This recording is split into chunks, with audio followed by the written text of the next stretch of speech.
Hello guys and welcome to another video. Today I'm attempting the impossible. It's 1 p.m. and I intend to try to read a 400-page book before tomorrow at 10 a.m. Why am I doing this to myself? Well, let's start at the beginning. So I was like, Leigh Bardugo is coming to Madrid. I have to get tickets. So I set an alarm for that day and was like, boom, alarm set. The day finally came and I was like, ticket time, which is when I discovered that the limited tickets were free, first come, first serve. So I was like, holy being the good sister that I am, I immediately informed my older sister and of course I kept my chill. Oh my god. And only checked my ID, my name, and my email about 10 times each before sending it. But I sent the email and I was like, I think I got it. 1 week later. It was at this moment that he knew. She f***ed up. I didn't get a confirmation email and my sister did, but I was chill. Fuck. No! God, please, no! No! No! No! But it's okay, because it turns out I got it 2 days before the event, so still got it. Which is when I realized that I haven't read the book. First things first, we need to know how long, theoretically, it takes for someone to read this book. Because if it takes over 14 hours, then realistically, I'm not going to complete this challenge.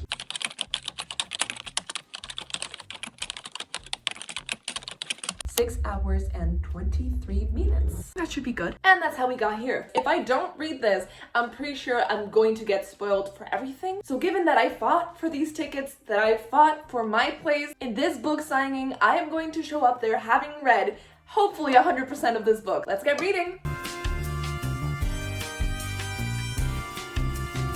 I've already started the book and I'm a huge Hunger Games fan, so imagine my surprise, my delight, when the first sentence of this whole book is, if the bread hadn't burned, this would be a very different story. I understood that reference. So Katniss and her family were at the brink of starvation, and as she lay under a tree and under the heavy rain, someone threw a piece of burnt bread at her. Someone, of course, being Peter Malark, who had burnt the bread on purpose and had been made by his mom to give the bread to the pigs, and of course he gave half a loaf or a big chunk of it to Katniss in secret. So I read beyond the first line of the book. I know, hooray for me, doesn't always happen. But I went into this book not knowing anything besides that it was written by Leigh Bardugo and that it might be said in Spain. And now I know for sure it's set in Spain. For those of you who don't know, hi, I'm Celia, I'm Spanish. I know, insane. I know I sound British, but I'm really not. Sorry for that. But imagine my sheer surprise and excitement to hear it confirmed. Not only Spain, Madrid, my home turf. So at the beginning, it felt a little bit jarring to read about such Spanish concepts in English. I always find it very funny when people who aren't bilingual write bilingual characters and it's always them just like speaking in English and then for some reason saying words in Spanish. I'm bilingual, I speak English, and I never sprinkle Spanish into my vocabulary. However, it's clear in this book that Leigh Bardugo had a set list of exactly the kind of terms that she would use in Spanish and which ones she would just keep in English. So for example, titles, streets, nobility, stuff like that is kept in Spanish, while almost everything else is in English. I think this is a good idea because if I heard Mrs. Gracia, it wouldn't have the same effect as Señora Gracia or Señorita Gracia, so I appreciate that it's in here. So far, I've learned a lot. This is about magic, which shouldn't surprise me because it's Leigh Bardugo. Has she ever written anything without at least the tiniest bit of magic? So apparently this is historical fiction, which obviously I could have probably told you from the cover. And it follows our protagonist, Lucia, who has Jewish ancestry, but she lives in Spain during a time where it really wasn't good to be associated with anything Jewish. So poor Lucia has always had to hide it. The poor girl is also motherless and fatherless, and the only person she has to rely on is her aunt, who no one knows is her aunt because she lives in a house separate to hers, playing the role of a mistress to a very wealthy man called Don Victorio. No, Victor. So for safety's sakes, they can't be associated with one another. So Lucia works as a handmaiden for this semi-wealthy family. They're in the nobility, but they're the lowest of the nobility. It's an unhappy marriage between Valentina, a horrible person, and Don Marius, whose name I don't think is necessarily Spanish. It sounds more French. Maybe maybe it's the Les Mis fan in me. Some of these names are 100% Spanish. Some I'm like, that doesn't sound Spanish, but at the same time, this was centuries ago. Names change. So her aunt taught her to do magic, and Lucia can perform little bits of magic. She can make water boil, fire burn, take a burnt piece of bread, and make it unburnt, which is what sets this whole thing in motion, because her boss, Valentina, sees that, she starts to suspect, and then she susses her out, and she's like, oh my god, you're going to perform for me in front of my friends. And then can you guess what Lucia does against her aunt's wishes? She performs in front of the guests, and she's like, yes, I'm so powerful, I have magic, I've made you clap for me. It immediately goes to her head, which is reasonable. She's never been in a position of power before. All those people thought they were above her, and now that she's made them like see the wonder of God, and she's like, yes, you're eating from the palm of my hand. And then one day there's a spy there, and she's like, shit! So she runs away to her aunt's house, and look who's there. Oh my god, her sponsor, her benefactor, her patron. And he's like, well, I know you're special, show us your moves. And she's like, okay, I will. And she performs magic in front of Don Victor and Santangel, who's she's like, he's creepy, but at the same time, I have a feeling that he makes her powers stronger for some reason, because she was like surprised by how big the tree grew, or like how quickly and how much the branches grew. The vines, it was great. That has a lot of potential for shit, but we were talking about that later. The ex-secretary of the Spanish king is having a torneo, which is a tournament, a small competition, where there's going to be people competing who have magical powers or who can do milagritos, which translates to small miracles. And that's the story so far. Also, I did not know this, obviously, because once again, how many times am I gonna say this? I didn't know anything about the book going into it, but this is one of those types of books where they like recruit people and then they go into a tournament and they're like, oh, you're gonna die in the tournament, but hopefully you'll be chosen for something. Like, how many books are there out there with that exact same premise? And I gotta say, I've never been a fan. I'm not counting the Hunger Games in this because that's completely different. That's an arena, gladiator style. They have to kill each other. This is different. They have to prove each other. There's more politics involved, and they get chosen specifically for some talent that they have. It's not random. It's not necessarily my thing, but since for now it hasn't been all about that, I'm okay with it. Can we talk about that scene with the scorpion and Sant'Angeles saving her and her being like, something definitely changed between us? Yes, it has. When I was researching how long it would take me to read this book, for some reason, one of the suggested Google searches was, is there spice in The Familiar by Leigh Bardugo? And I was very intrigued, so obviously I had to click on it. And it says, yes, it's her spiciest book to date. Obviously, her YA books don't have spice, like, at all. They make out, and that's great. But that's it. There's, like, no detail about it. The word spice suggests, like, actual things happening and us actually getting to read about it. Like, it doesn't happen behind closed doors. It doesn't, like, black screen over it. Like, we get to read about it. Clearly, something's gonna happen here. Now that I know there's possibly, like, almost 100% for sure spice in this, I'm, like, more motivated to read it, because I've never read spice from Leigh Bardugo, so I'm both scared and excited.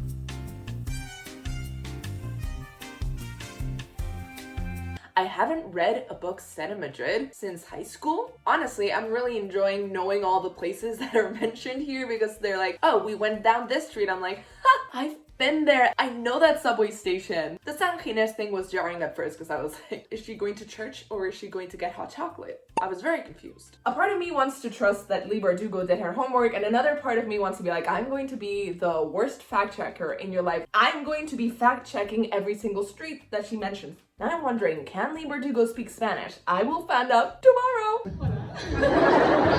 So right now I'm on page 182 out of 386, and my book tells me that that is 47% read. I'm going to hang out with my friend in a little while, so that means it's going to be up to me tonight reading this whole thing. I am hopeful because I'm liking this book, so I'm reading as fast as I possibly can, but at the same time, will that be fast enough? I want to enjoy this book, but I also want to finish it before tomorrow. Now that I'm in it, I have to win it. My own fault, of course, but am I really responsible for my own actions? Am I? No, when Leigh Bardugo is involved.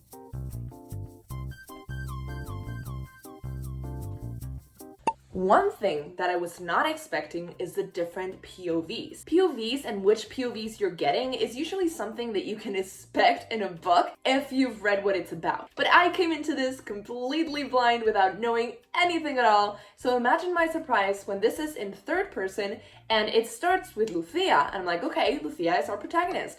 And then it changes to Valentina. And I'm like, okay, are we going to have an interesting dual point of view between the maid and the master of the house? Turns out, no. We do have a recurring POV, which is Lucia. She's clearly our narrator, our protagonist, but every once in a while, we have a sprinkle of different voices. So far, we've had Valentina, we've had Marius, and we've also had Santangeles. I think that's what his name, Santangeles. So the question is, more than 150 pages in, do we ship Santangel and her, what's her face, Lucia, or do we not ship it? Now, that's the only ship I can root for, and that's basically the two POVs that we're getting the most of. And I am not opposed to the idea because there's something about him. There's something about him. I like that he's getting better physically because he's with her, that she's having a clear effect on him. I don't know if it's her powers or just because he's suddenly happy or has the will to live.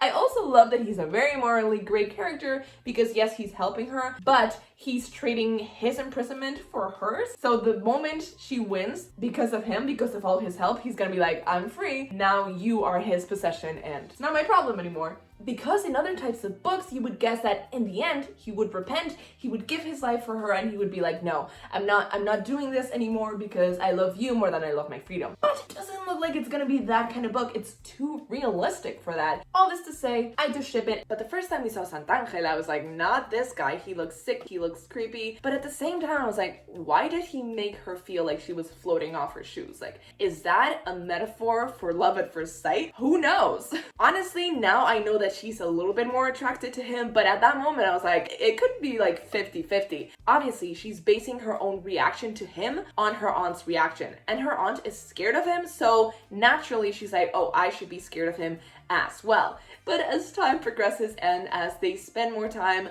alone in private doing lessons and sharing magic, she's like, maybe there's more to him than I thought. Maybe he's not as scary, and he's even gentle with her. So yes, okay, I freaking ship it. I'm sorry, but not sorry. The one thing that I wish to know is like, what are the ages? I know she's like a young woman, so it's like, it's okay. But he's an immortal. Oh my god, you guys, I just understood something. So I was reading, as one does when reading a book, and I noticed that he called himself the familiar of this family. I'm like, oh, where the title comes from. A lot of characters in fantasy have animal familiars. So here I was like, is this guy a human? But I think he is. Apparently it wasn't a deal with the devil, but with the family. I'm waiting till we get more of his POVs because he's not very forthcoming with that information. So I'm wondering what the terms of being a human familiar mean.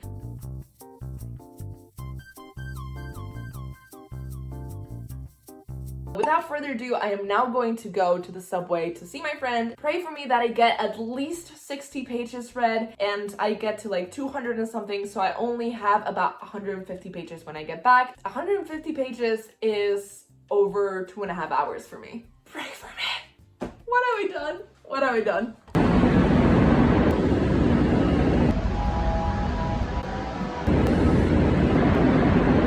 So it's almost 10 p.m. I just got home. I'm glistening because it was very, very warm in Madrid. And let me tell you, in the subway, I managed to read like a total of 30 pages tops. So right now I still have to read over 160 pages, but I think we're good. I think I could do it in 3 hours maybe. I might just make it to like 350 and read the last 30 pages tomorrow morning. Hopefully it won't come to that. If you believe in me, then I believe in me, and I think we can do this. Let's go! I've got some popcorn, so anything is possible. So I just made it to page 237, and spoilers, they kissed for the first time. It was really cute. It was this long sequence between several chapters where they're like, okay, there's a vibe, but is it gonna happen? It's not gonna happen. And then it happened. And then the first kiss led to the first other things that adults do. And I'm surprised because the internet asked if it was spicy and the internet answered that yes, it was. Spicy doesn't necessarily mean smut, or at least not yet, because it was a complete fade to black. Okay, yes, it's more explicit than anything that happened in Six of Crows because it's explicit that after the kiss they go right into doing stuff. You know at least a little bit of what they're doing, but as soon as something happens, it's over. We basically saw nothing. I don't know if I'm just used to a lot more spice, but this didn't feel spicy at all. I mean, there's still over 100 pages left, so maybe in the future. Maybe. And of course, right after I turn that page and give you guys that update, I get a whole paragraph of our protagonist remembering what sort of things they did last night. So, I mean, still not explicit, but, you know, explicit enough. 10 pages later, I stand corrected. This is, in fact, steamy. I'll take it, okay? Sorry, I was wrong. But I'm not complaining. It's almost 2 a.m., but I finally finished the book. Do I feel like dying? Very much so. Did I refuse to get to 300 pages and not finish the book before tomorrow? Very much so. So tomorrow I'll give you more of an update when I'm more alive, but I guess I should update you on the last 200 pages. To tell you the truth, the first half of the book was definitely my favorite. I don't know if it's because I was more awake, was forcing myself to read less, or because it was objectively the better half of the book, but I definitely liked it better because the second half was more of like the tournament and then things going wrong and then things going really, really wrong. Basically everything goes wrong in like the last night of the tournament before they go to do the third trial. And the aunt, Heidi Tal or something like Catalina, she gets murdered. You know, she gets killed. She gets to kill some other guy before she dies. Like, they both drown in a river, which is fine, I guess. I wanted to see a little bit more from her. So that was the start to my disappointment. Overall, I would say I liked the book. I didn't love it,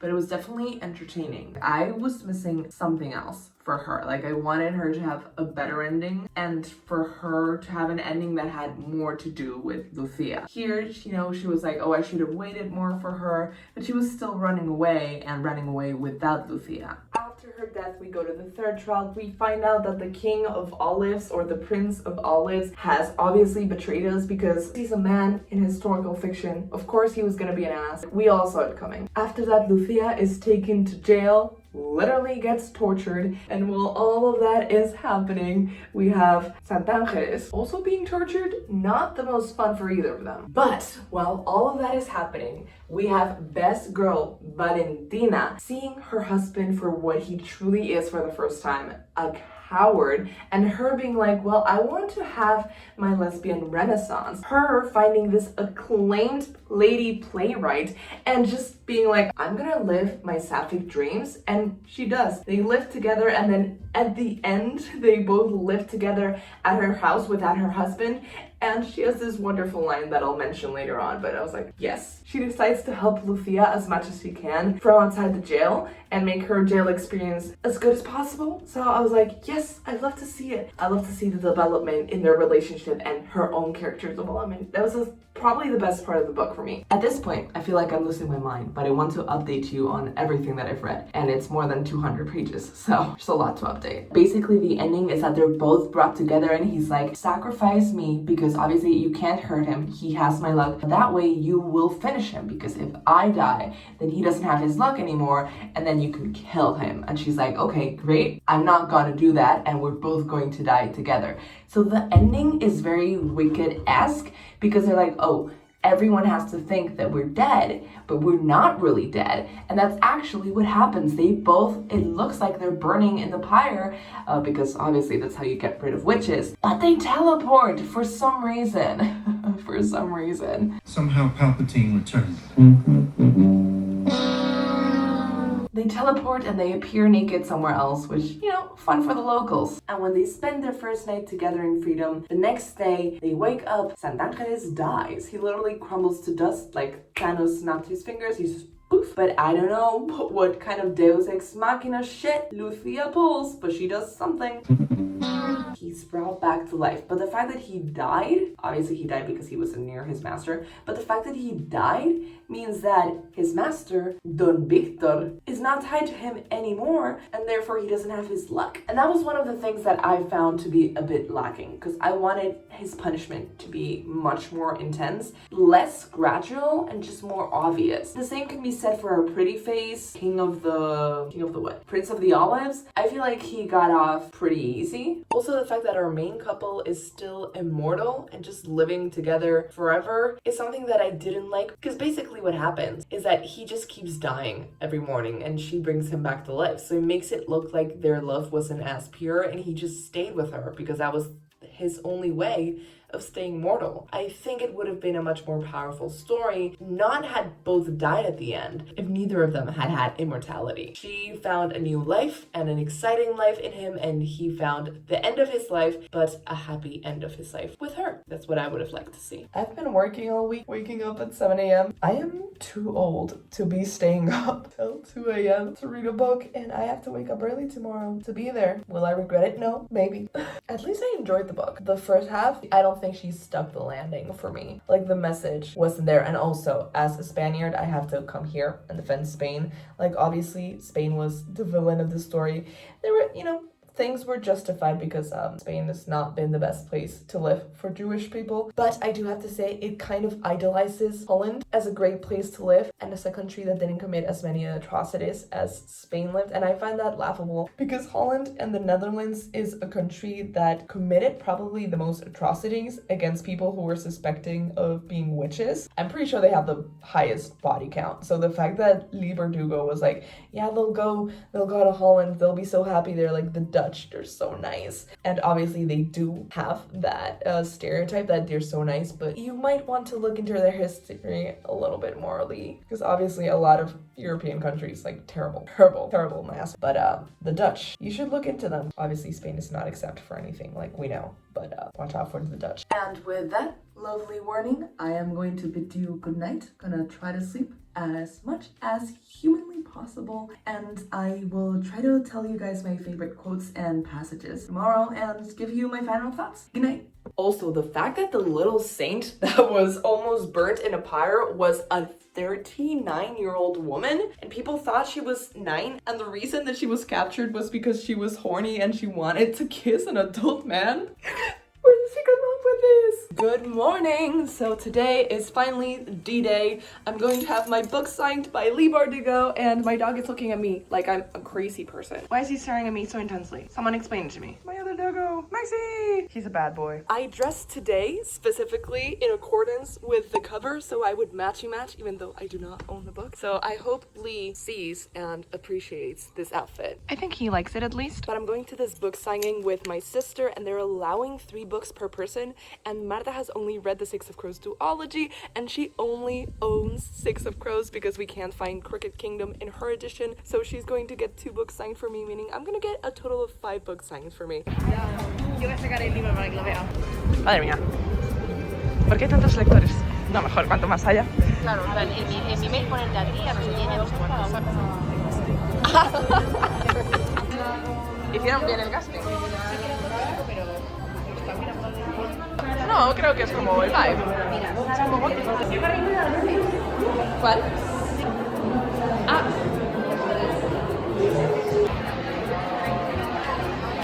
I'm back! And please ignore this huge gaping hole in my bookshelf because all of them are right here. They're here. Also, don't mind the lighting because it's later than I usually film and it's not ideal, but it's what you're getting. But what books did I get signed? My first Six of Crows edition. Boom. Boom. My first Crooked Kingdom edition. Boom. Bam. My first King of Scars edition. My only King of Scars edition. Bam. Boom. My one and only, what is this? My one and only Rule of Wolves edition.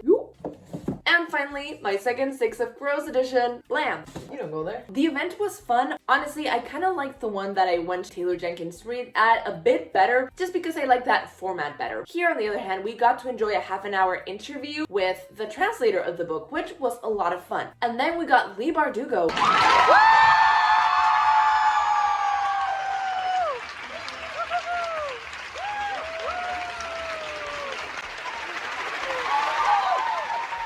and her interview, I kid you not, lasted 10 minutes maybe. Gracias por venir.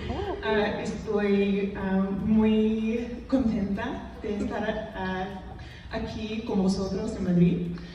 Esta ciudad me encanta y por supuesto el familiar tiene lugar aquí.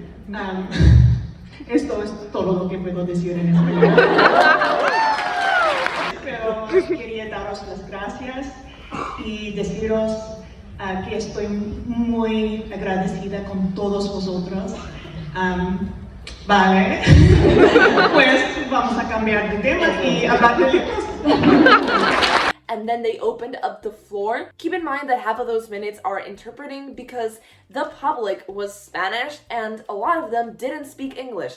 After that, we got a Q&A session with the crowd, which I thought was really nice because not a lot of people do that, and it gave the audience a chance to participate, and honestly, they all asked really interesting questions. But I think the character that surprised me the most was Valentina, because, you know, the story is like a fairy tale. And Lucia is like Cinderella. She's the servant who sleeps in the dirt and who everyone overlooks and treats badly. And Valentina is the shrew, the mean employer. But over the course of the story, she becomes something very different, and her relationship to Lucia changes quite a lot. Are you asking how we got Ben Barnes?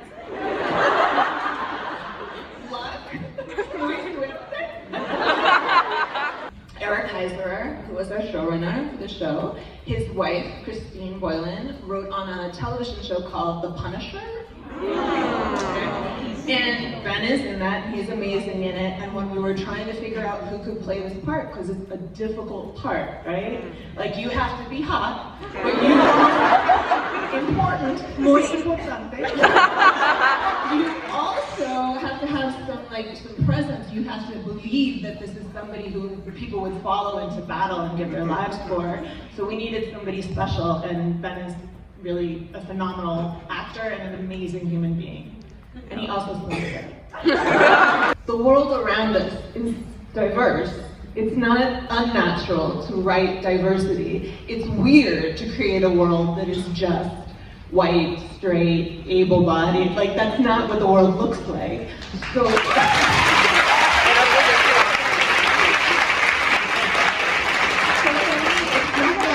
message. I think if you want to send a message, you write a sermon. If you want to tell a story, you write a book. But my goal is to tell stories honestly. And the most honest way I can tell the story is to represent the world in the way I see it. That said, I wrote Six of Crows right when I was first starting to use a cane. And I needed to be using a cane way before I actually did. I was in so much pain. But I had these ideas built up in my head that you know, this was, that it would change something about me to use a mobility aid. And so I think when I wrote Kaz, I was writing him for me. I wanted to feel like a badass. So it made me, it's kind of writing self-fiction. You know, people are always asking me about writing morally gray characters, and we're all morally gray. I don't think our world is full of heroes and villains. I think we're full of people trying to ideally be good people and be good to each other. I believe that also comes into conflict sometimes with the things we want for ourselves. I think too, you know, this time period, I chose this moment because it's a moment of crisis, not just for the characters, but also for the country, with the defeat of the Armada and the way that made people question Philip's wars. And I think too,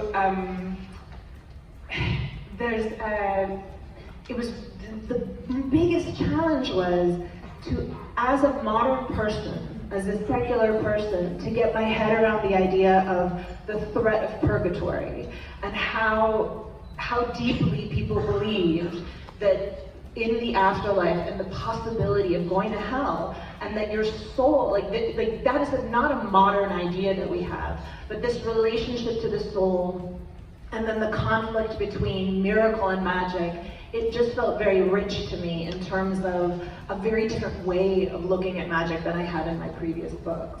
Because this was the moment when Madrid became Madrid, right? Like, this is the moment where it becomes the capital, where Philip begins to move his court here, when you see a lot of public works begin, when El Escorial becomes, Philip is pouring all of this money and all of this passion into building this extraordinary place. It's a moment of transition, a moment of change again, not just for the characters, but for the city as well. The city has to be a character in the same way. And I wish you good luck with your work.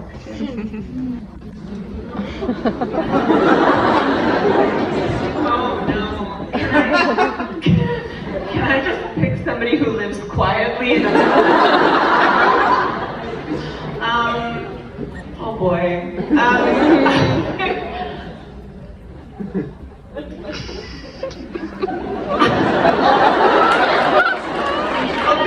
Okay, I'm gonna pick Nikolai.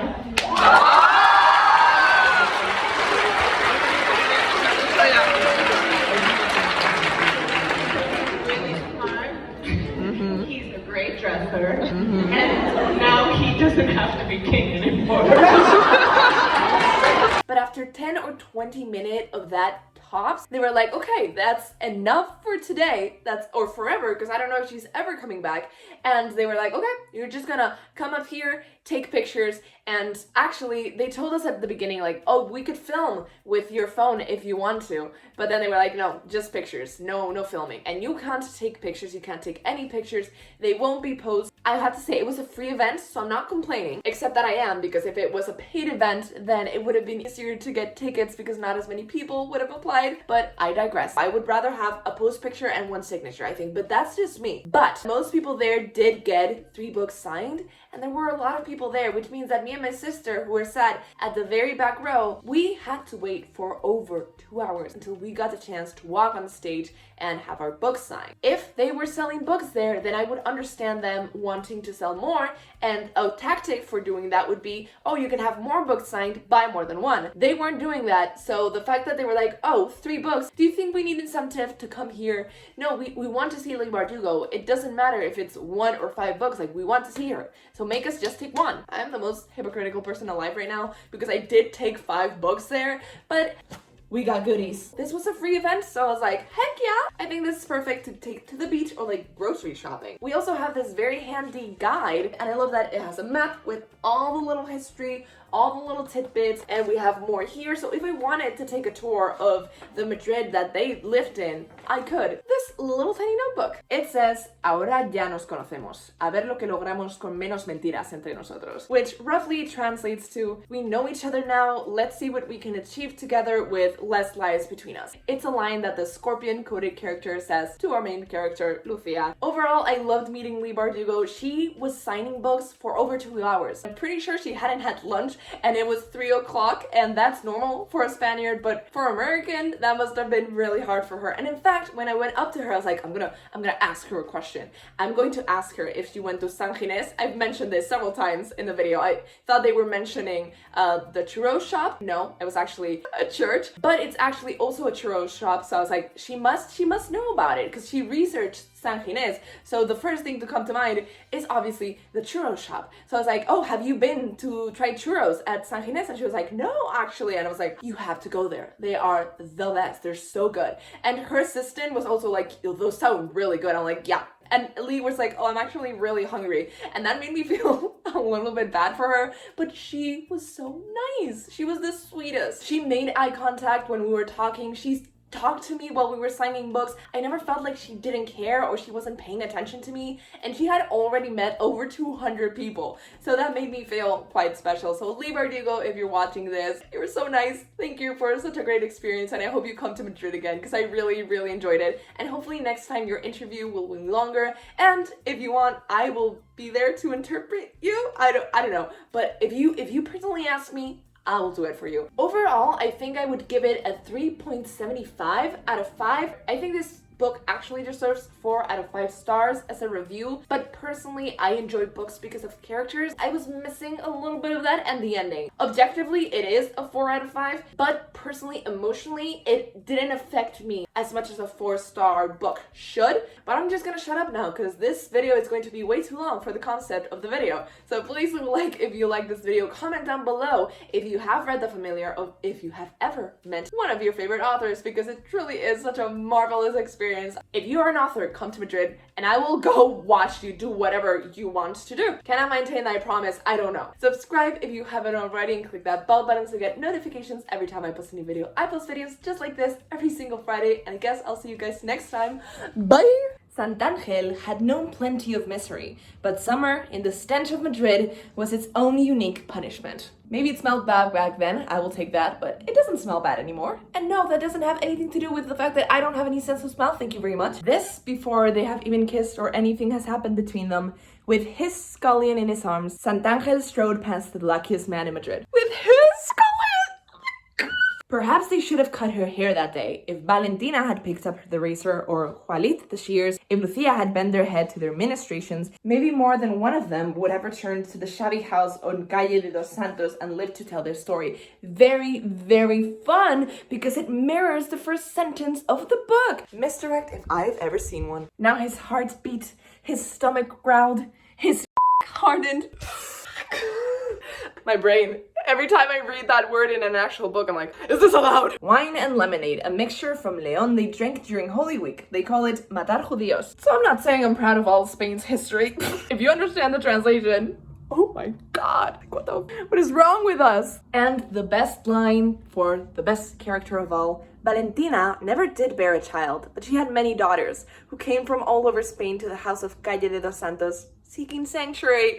She became the mom that Lucia and everyone deserved. What great character development.